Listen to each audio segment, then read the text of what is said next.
বাস্তব জগৎ আর ভাব জগৎ দুটো এক নয়, দুটো আলাদা।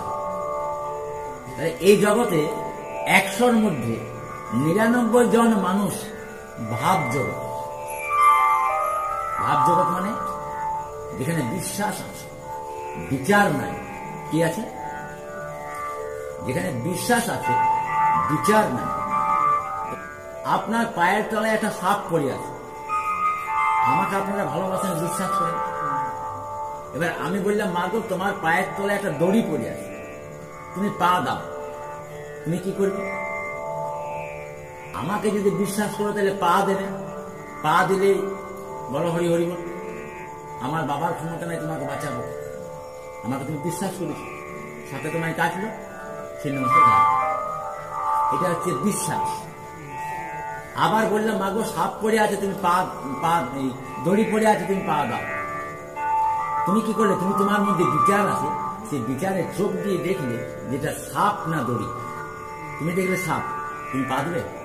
এই পা দিচ্ছ না, এটা হচ্ছে বিচার। বোঝা গেল? তো পুরুষোত্তম ভগবান, যিনি বাস্তব জগতের ভগবান, পুরুষোত্তম ভগবান, তিনি বিচারের ভগবান।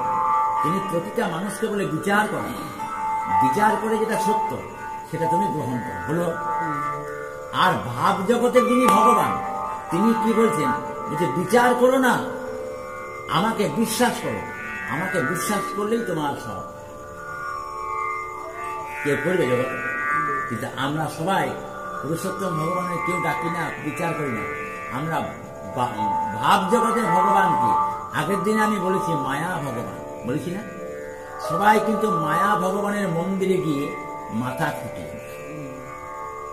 মায়া ভগবান, ওটা কিন্তু বিশ্বাস।